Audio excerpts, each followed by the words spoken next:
Like, you're the Yeah. fifth guy. You're the fifth guy this week to knock on their door. Like, you know what I mean? Like, they're ready to knock you off. So you're getting tested every day, and like only the strong survive. Like, it's hard to keep this up for a long time.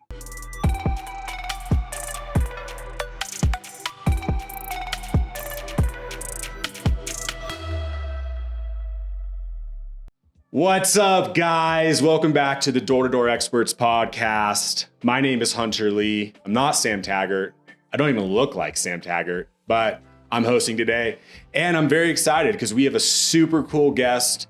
He's actually a three-time, yeah, you heard that right, three-time Golden Door Award winner, which is very hard to do in the alarm space, Sebastian Bower. Sebastian, welcome to the podcast. How you doing today, brother? Doing good, man. How about you? I'm doing great. Sebastian, welcome to the podcast. Three-time Golden Door Award winner. Why don't you give us, myself, and the listeners a little background of who Sebastian Bower is, and take it back to the start, man. Give me the Reader's Digest, at least, of where you come from, what your background is, all that stuff, and kind of how you got into the industry. I grew up in the South, back in Georgia.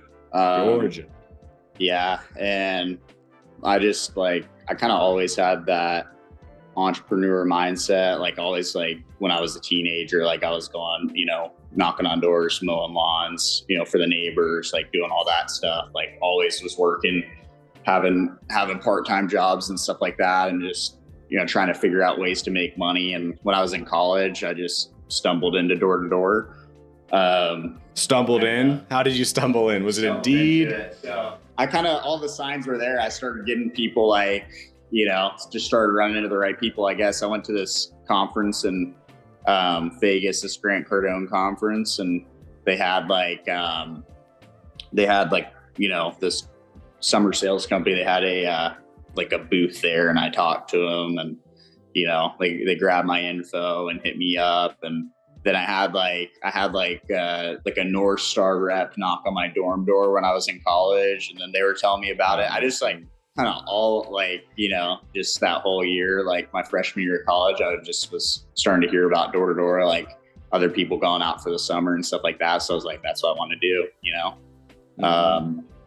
So I went out. I did really bad my first year, did 40 accounts, which I thought was a lot of money at the time.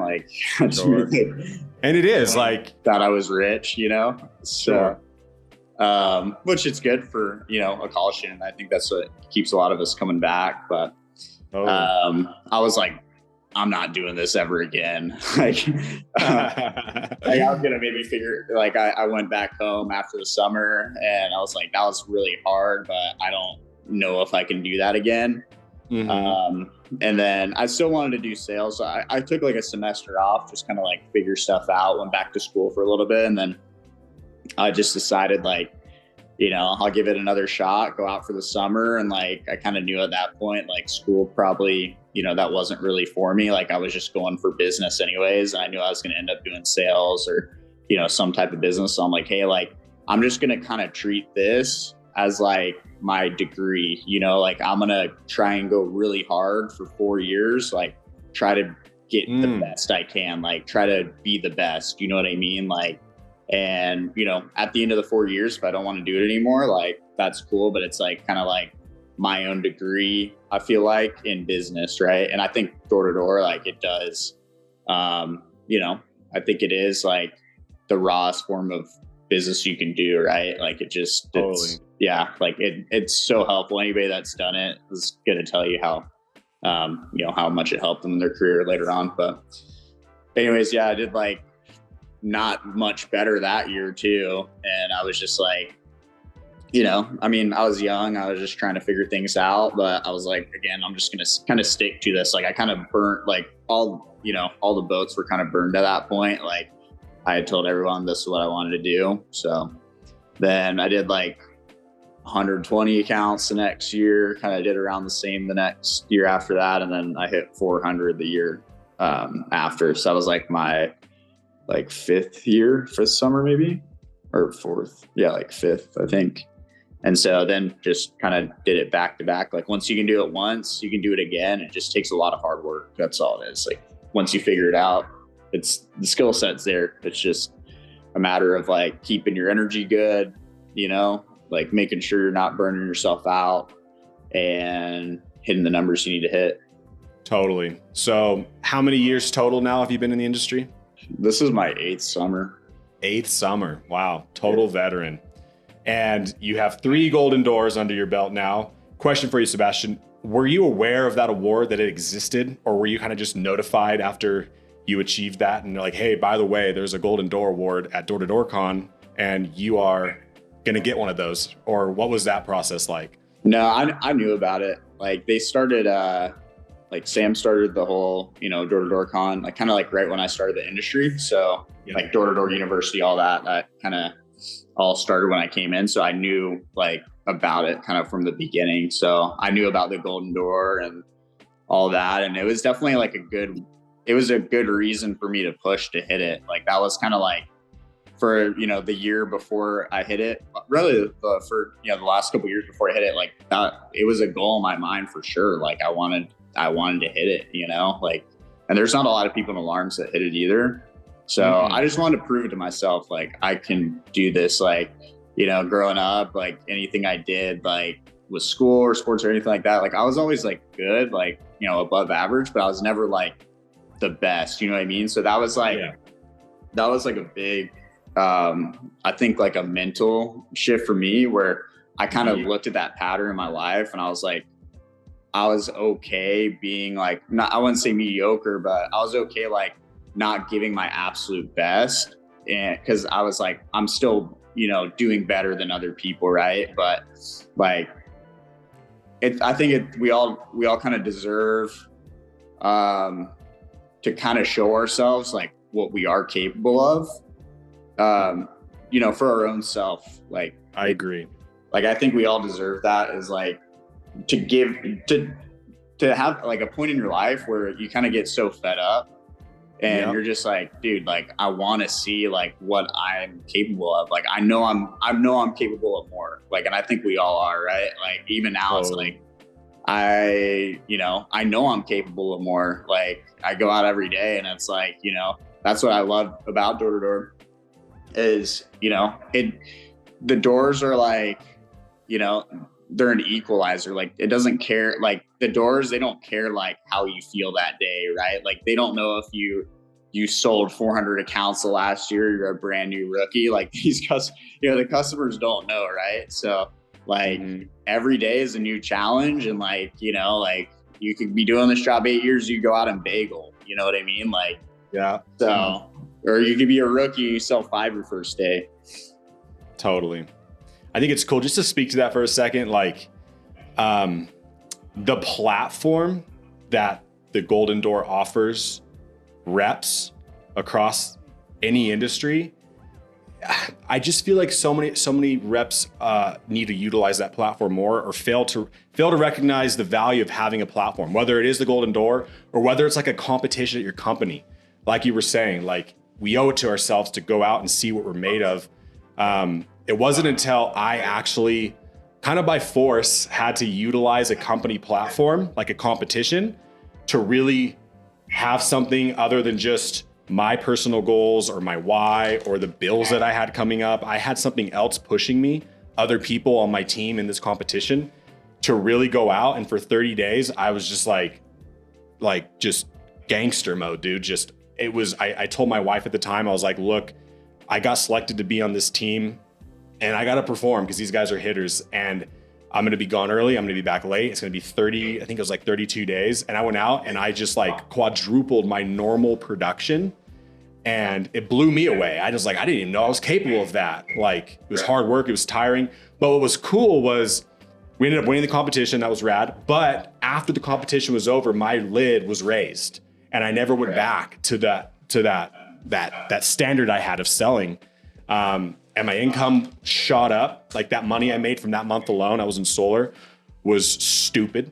And my life changed because of that one singular month, that one platform. And like you said, I just went out and saw what I was made of.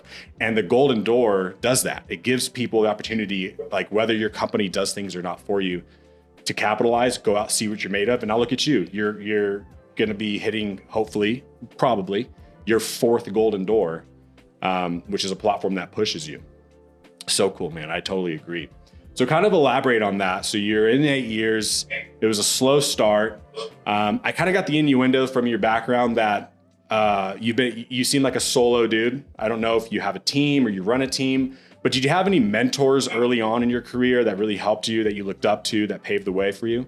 Yeah. I mean, I definitely had some good managers over the years. Like you can't figure everything out by yourself. So you do have to link up with people that have done what you want to do, right? Like you're just not going to know how to do it if you don't. Like maybe you could be the one guy that goes and figures it out by himself, but you do need to learn from other people. And I mean, I had a lot of good mentors, and I think that's kind of, definitely a big reason for my success. But yeah, I have a little small team, like kind of few guys that kind of sell in their own markets. But yeah, I just like running it solo by myself. But it's hard. It's hard to balance like selling big numbers and then having a team with you. Like I don't know how guys do it. It's crazy. Like I want to get there. That's kind of the next thing, the next challenge. Yeah, being a top performer while managing people and their emotions and their productions and their well-being, it's so much more. It's like managing people. Like I remember when I was new, like you just look at the manager and you're like, oh, I want to be that guy because they're probably making so much money and they're just managing. But it's like a good manager, and to do it right, it's so much more deeper than just checking boxes, running a meeting. You really take on the well-being of these individuals. But yeah, good luck to you in that journey. So how many guys do you manage right now? I got 5. 5 guys? Yeah. What does that look like? And you said they're in their own markets. They're not selling with you? No, they were last summer, and then kind of we all split up. So. Oh, okay. But yeah. So do you do like remote meetings, remote trainings, group texts? Like how do you manage guys remotely? Not really. I mean, it's just kind of like they'll hit me up when they need help type thing. Nothing like super structured. Nothing's better than we all like going out early and working. So we don't, I don't know. Whenever we've tried to do meetings in the past, we just want to go work. I don't know. Yeah.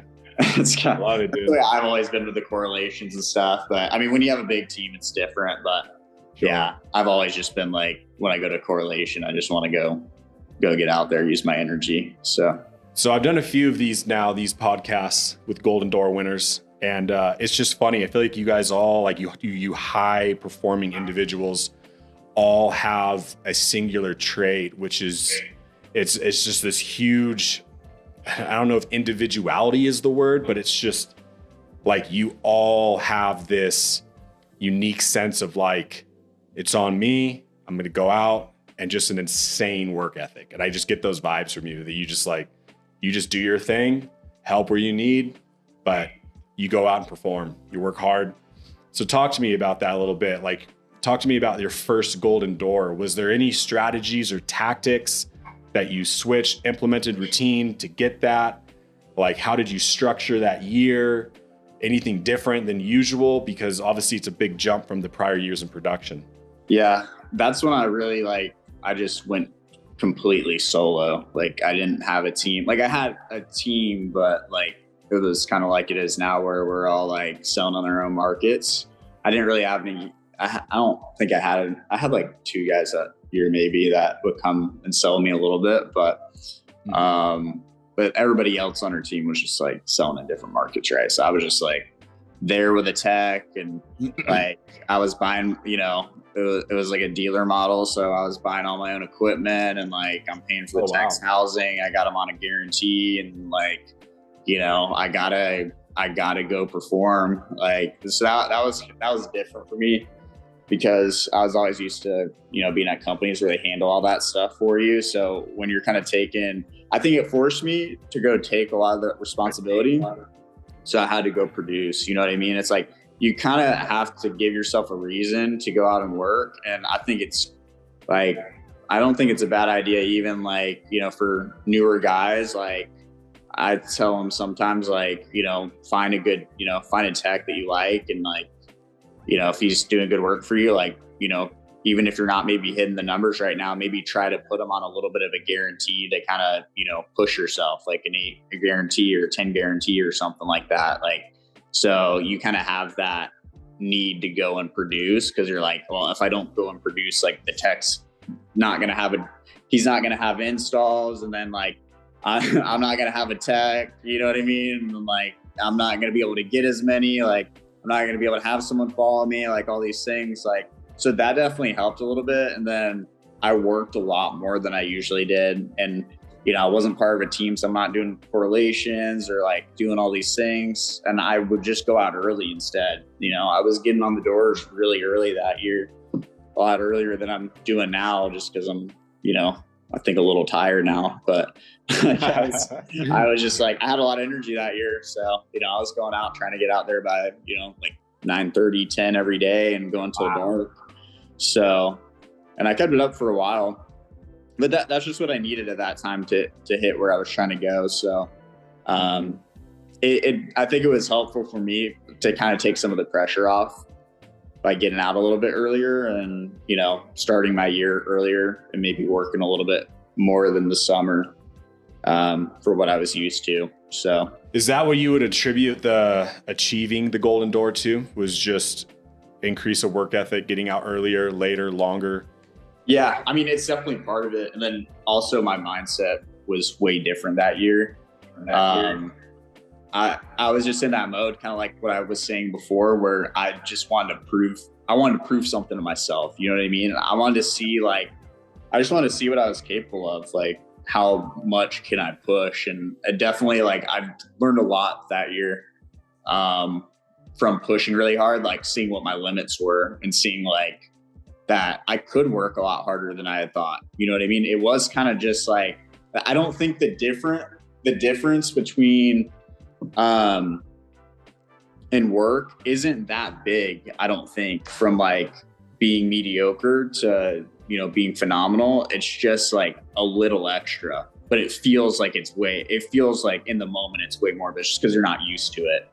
But the more you push yourself and you break through those limits, you'll realize like, oh, like I just like, I knocked like freaking ton of doors today. Like I've been out, it's, and then like, it's the summer, things happen. It's 100 degrees, you just had 2 cancels. Like now it's raining all of a sudden, like, my technician's mad at me, like whatever. Like, and so you're pushing through all of this. And you're like, you look back, like you go out on a blitz, let's say, and like just a bunch of craziness happens, but then you bust it out like, 40 deal, 50 deals in those couple of weeks. And you look back and you're just like, dude, I didn't realize that I could push through all this. You know what I mean? Like that, and that builds your self-belief and your self-confidence. And that's what makes it so you can go, repeat year after year. Cause it in yourself. Like I can handle hard things when they come. I'm not going to buckle down to the pressure, and, like whatever comes my way, I'm going to push through. But that you have to teach yourself that. It doesn't come like, instantly. Like you have to have like that belief in yourself, and you have to have that determination of, proving something to yourself and trying to see like, how much can I really do? Like how much can I push? Like, and, I think we're all definitely capable of a lot more, like I said, than what we think in our own head. It's just, we put these locks on our brain just from, how it was growing up, or like, these different, these patterns that you stumbled into, and just getting used to, okay, this is what other people told me about myself. This is what I told me about myself. And, you kind of got to flip all that around. Absolutely. Some of my best memories, things that made me who I feel like I am, came from those just grueling days out there where it's just you v you, and the other you sometimes it takes over and starts winning, and you just push through, you buckle down, you grit, and then you just have one of those last store of the day stories, or you bagel 3 days in a row and the demons are just real, and then you go out and get a 3 spot, and it's just like, it's just, and you can experience that, right? And then you can so easily forget it 5 days later when another little stint of hardness comes. And you just have to continually, day in and day out, keep pushing, keep grinding. And it's almost like a lesson you learn, but you have to continually learn. It's not just like, oh, I know I can do this now. I'm strong and it's just, easy peasy. It's never like that. You get tested every day. So every day, like I said, like they don't, like these customers, they don't know if you have a golden door, it's your first year, like they don't care. Like you're the fifth guy, you're the fifth guy this week to knock on their door. Like, you know what I mean? Like they're ready to knock you off. So you're getting tested every day, and like only the strong survive. Like it's hard to keep this up for a long time. Yeah. It is. I mean, it's, it's tiring. It's a lot of work, but I think those of us that have been doing it a long time now, it's hard to walk away from, because you do get such satisfaction over, from that pushing and like, seeing what you can do and like pushing through hard things. And a lot of people in normal jobs, like they don't really get to experience that. So that's one thing I'm grateful for this industry is like, we get to experience like the widest range of emotions in a single day. You know what I mean? Yeah, dude. Like for sure. It's like a professional sport. Like it really is. It really is. It's practice, it's execution, it's losing and rebounding. It's amazing. It really is. It's not just so many people are in it just for the fight, like the monetary possibilities, right? But if that's it, like you're done. You're done. Yeah, you're out so fast. You could have the best financial month of your life and then have like a 2-week hard stint. And if you're not that type of person or have that type of mindset, it doesn't matter. You're gone. Absolutely. It's so satisfying. I love this job. I can't get away from it. Like I just moved here to Utah. Obviously I work with Sam and it's amazing, but I just moved from Florida where I was grinding, knocking doors, doing storm restoration and roofing. And I just love it. I just love it. And I miss it. And I get out on the doors here in Utah when I can, just to satisfy that craving, It's awesome. Yeah. Super cool, man. I want to speak something about you really quick as well. You're 8 years in and you are in the same industry in which you started. I was thinking back before we started this podcast, and I was like, every person I knew in the alarm industry is now in solar. And a lot of people I know that are in solar are now either doing like artificial grass or selling insurance remotely from the comfort of their home and fireplace. But you're here sticking it out, grinding in alarms. I kind of want to pick your brain a little bit. Why is that, do you think? And is there any relevance to that, to your success and achievement within the space? Yeah, I mean, it's definitely the reason why I've been able to do what I'm doing. Like you can't master something with, like they say, it takes 10,000 hours to master something, right? And so the way I see it now is like, I spent all this time and effort mastering this, and it's time for me to cash in now. And like, if I were to just switch it up into something else, it's like, reset. Yeah, like I'm sure I'd figure it out and do good. But I already know this, like I know how to do it. And like, I don't know. I think there's always an advantage. Like if you look for it, from sticking something out, like, and trying to, figure things out. Like, the way that we've had to sell, I feel like it's changed a little bit with alarms. Always. Like a lot of competition now. Like there's, people have DIY and like they have all this stuff. It's like, you gotta get like, you gotta get a little more crafty with like how you're saying things and like what, the offer that you're presenting to people. Like it's got to change a little bit. So, but that's the thing is like, when you are doing the same thing for a long time too, like it's easier for you to adapt and kind of change as you go, because you're out there every day and you're selling the same product. And like, I try to look for like the positives too, and just be like, all right, people are still getting alarms. Like, there's still people getting it from other companies. Like I know people at other companies that are throwing down too. Like, so obviously people, they're still getting this stuff, you know what I mean? Like, so It's not gone away completely. It's just people have kind of shifted. And I feel like when I kind of see it as like, it's almost like the same thing as let's say you're going to work and it's a really rainy day, right? It's pouring rain, and then everybody else quit. Like, they're all going home, they're going to the movies, but like you're still out there and you just sold 3, like, and you're dripping wet, like, you know what I mean? Like, you're soaked and you're like, okay, like I can do this, like, and I'm still here. And it builds that belief in yourself. You're like, I saw all these other people that came into it when I did, and I'm still here. Like, that makes you feel good about yourself, right? Like, totally. And it also, like, in my mind, I'm like, okay, I have less competition now.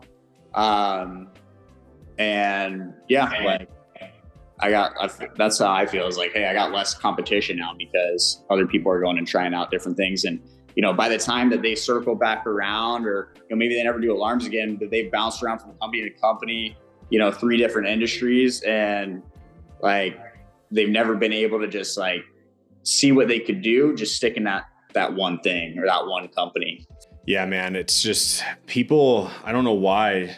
I don't know if it's our industry. I don't think it's just our industry. They just get this shiny object syndrome.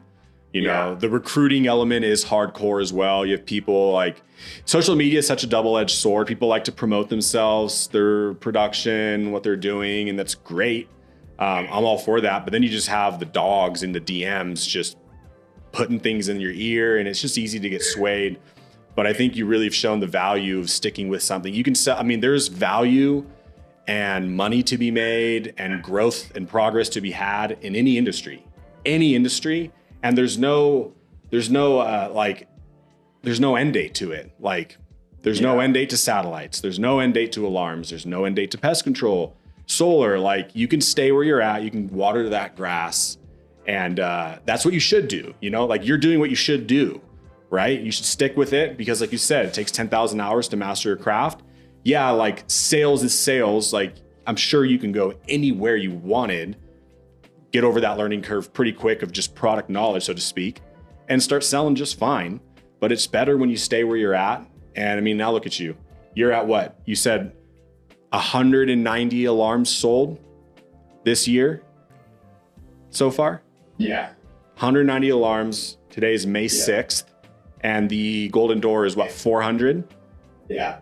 Yeah, so you're about halfway, and we're pre-season still. We're coming into season, so you're for sure gonna crush that goal, hit 4 Golden Doors, which is, has anyone hit 4 Golden Doors in alarms? I don't even know. So I gotta find that out. I don't know. But regardless if they have or have not, that's still an amazing accomplishment. And then the income that follows, you know what I mean? So absolutely. Good for you, dude.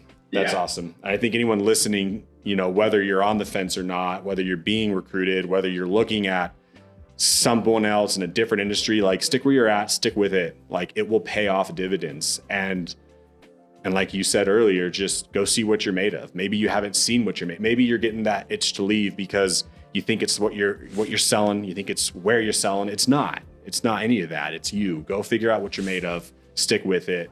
You'll thank yourself in 2-3 years from now. Absolutely. Let's shift gears a little bit and talk about sales, because that's what people want to hear. They want to hear about sales. What would you say your biggest, like, let's say me, Hunter, I'm a brand new rep and I'm talking to you, Sebastian, and I'm saying, hey, dude, you've been doing this for a while. You've accomplished a lot. What's your biggest 1, 2, maybe even 3 pieces of sales advice that you would give to me? I would say work really hard. Be sharp. Like, when you're coming to the customer, like, make sure you're on the ball. Like, make sure you know your rebuttals. Like, you know how to handle objections. Like, have these, you know, these lines that you can kind of pull out, and then you give them a moment and know it, like, the back of your hand. So that when they come at you, like, you're prepared and ready to go, like, you have the ammo, like, and you're not knocked off off the ball. Yeah, man, that's important. I feel like, especially, obviously, that was a new rep scenario. For new reps, when I first joined, I got recruited to sell alarms in Fresno. It was in beginning of April, 2015 or 16. I want to say 16. Anyways, I got recruited. I'm meeting with my regional manager at the time, who I'm still good buddies with. He's a great guy. And he was like, look, the season doesn't start until like now, like beginning or middle of May. So you can't really go sell. So here's what we're going to do. And he handed me this thick piece of paper. And it was a full sales cycle, a script, literally a script from door knock to pitch to transition inside the home to building emotion and pain points. You know, if you were a burglar, where would be your easiest point of entry since you know your home? Just a full script, close everything. It was thick. It was like 4 to 6 pages, double-sided. And he was like, before you can sell, and there was a section for, it was like objection, rebuttal, like you were saying. He's like, before you can go sell, you have to have this memorized like verbatim, and pass it off with me before you can sell. So I memorized that script, memorized it, and the rebuttals, the objections and the rebuttals. And then like day of time, like first day of the season, everyone's in the office. I went in the office with him and I like recited that pitch, recited those, you know, rebuttals. And obviously when you're on the doors, you don't want to be a robot reciting off a script. However, it put those in my mind. So then when I would have those objections, or if I was, you know, a new rep and I'm on the door and I'm like, what do I say next? I never had that problem because I always had it in my brain and I could just add my spin to it, right? And it helped me out tremendously. I went out and sold 2 my first day, and I sold every day for my first week, and I had a great summer. And it was, like you said, it was just know your rebuttals, know it. Don't recite it. Don't be this, hey, my name is Hunter, I'm here with XLR. Like, don't do that, but just know it. So if it comes up, you're not going to be stumbling. I think that's super important. I love that. What about routines? Are you a man of routines? Are you habitual? You kind of seem like you are, but do you kind of have like pre-knocking routines, or you just wake up, boom, go? Yeah, pretty much. I just wake up, get ready, eat breakfast, and then I'll drive out to area. You're not one of those guys that sit in their car and do a little warm up, got to get in the right state, got to have a certain amount of espresso. Like you just do the thing. No, I mean, I'll get an energy drink, but that's about it. See, I love that.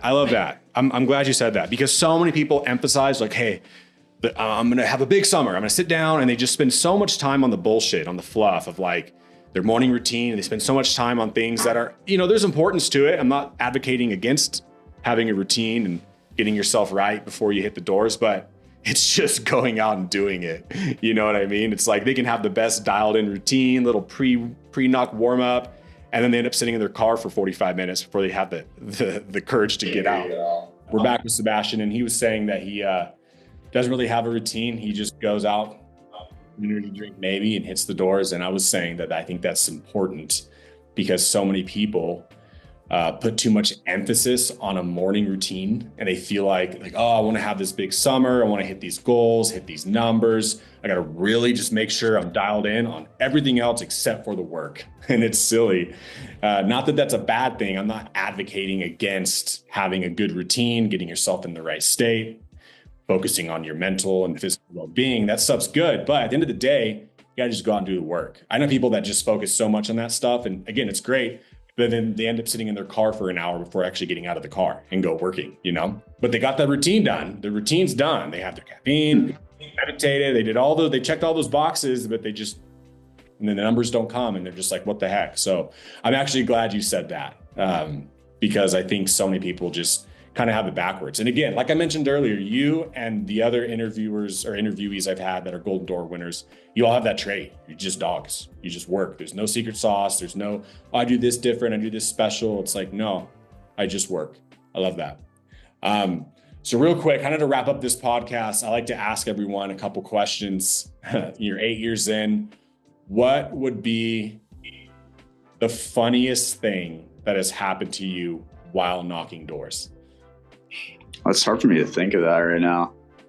It hasn't happened in a while. We'll come back. Come back to it. What's been the craziest or scariest thing that's happened to you while knocking doors? And you're selling alarms because you're not selling. I guess, no, you are. You do sell in some high-end neighborhoods. You mentioned that, but yeah, Lord knows. I had a gun pulled on me like my second week. Yeah, you know. So let's hear it, Sebastian. Yeah, I mean, I've had guns pulled on me before, but the craziest was I was selling in Georgia a couple years ago, in this small town. Like, I don't think anybody's like ever knocked there before. Come to find out, like, you needed a permit there. It was like $100 a day to even be able to sell. Yeah. And so I was in this house. I sold this customer, and I leave. I go to the next one. I get in. I'm selling this lady, and I'm on the welcome call, and then like we get like there's like a knock at the door, and it's a police officer, and then like he's out there, and then there's like 6 cop cars like all surrounding, and they're like, what are you doing here? Like, blah, blah, blah. Like, we just got a call. Like, I guess the lady, like the customer before, like she had called like her son, and her son like got mad. Like somebody like not like, cause like in the South and in some of these small towns, they're actually like confused as to what you're doing. Like they don't like if you're on like the West Coast or like anywhere like around Utah, like these markets like get a lot of door knockers, like they understand what you're doing, like it's door-to-door sales. But like some of these small towns, like they literally like are scared, like they don't know like what you're doing. Like they think, you know what I mean, like they think you're like there to rob them, or you know what I mean, like something like that. So like they were freaking out, and I'm like, he's like, what were you doing at my mom's house? We have like 6 cops. And then keep in mind, like I'm selling this lady, like we're on the welcome call, and she's like, she's like talking to the cops. She's like, I just signed a contract with them. Like, what does this mean for me? You know, I'm just standing there, my technician's right there too. And like, they're just like coming at me, and they're like, no, man, we're still doing our investigation. Like, I'm like, investigation? Yeah. Like, just like totally making it sound like I'm a criminal, right? And I'm just like, oh my God, I'm selling, like I'm doing sales, like I'm selling alarm systems, like here's my badge, like yeah, like you can verify, you can go online, verify me and everything, and like ended up being okay, but good. But yeah, like it was definitely like kind of freaked me out. It's like you get like all like they're all pulling up like right on me too. It's like there's nothing else to do in this small town, you know what I mean? Like sure, yeah. First thing that happened in that town. All units available. Yeah. So and the lady actually ended up keeping it too, which is funny. Like that she was but dude, door-to-door is wild, man. Door-to-door is wild. I feel like alarm industry in general, a lot of times not all the time, but a lot of times you're selling in not the nicest of neighborhoods. And so some wacky things can happen. I've had some funny, crazy things happen. But all right, Sebastian, final question. And I think I know your answer, but I'm going to let you answer. Anyone listening right now that made the decision in their mind that they want a golden door, regardless of industry, what's your advice to them? I mean, definitely working hard. But I knew that was going to be one. Yeah, I knew you were going to. Yeah. It's working smart too, though. Like, don't just work thinking like you're going to figure it all out. Like, you will get better over time just by knocking doors. But like, you can go knock 100 doors like a robot, or you could be like a sniper. You know what I mean? Like, try to give it your all on every door. Like, that's like something I need to remind myself of too. Cause like, it's pretty easy to go on autopilot and just go through the motions. Or like, oh, I'll end up getting a sale. Like, I'll just go through the motions. Yeah. But every single house, like try to give it your all. Like, really do. Like, try to use all your energy, like with each person you're with. I love it. Don't knock to knock to sell. Right. Yep. So many people are just like, if you want to just grind through doors, burn through hood to find the 1, 2, or 3 laydowns per hood, go for it. Or when they start objecting, they say no. That's when your job starts, dude. Yeah, it is. That's okay, cool. All right. I am in sales. I'm not in signing up. I'm in sales. I'm going to go sell you. Yeah. You're not an order taker. Like you're there to make business on the spot. Yeah, dude. And it's a beautiful thing, pulling out transactions out of thin air. It's awesome. Well, Sebastian, I appreciate you having on the podcast. Are you a social media guy? You post it all? You are? Not like a ton, but yeah, I'm on Instagram. If the listeners here want to follow you and maybe take some more nuggets away, where could they find you? What's your social handle? It's Bauer_Sebastian on Instagram. Bauer_Sebastian. We'll get that posted. So hopefully people can follow along on your journey. I'm looking forward to your fourth Golden Door, meeting you in person on stage this year at Door to Door Con. I know you're going to hit it. If you like this podcast, go ahead and hit like and subscribe. We post these every week. Sebastian, good luck, man. Have a good one, and thanks for hopping on. Thanks, man. Have a good one.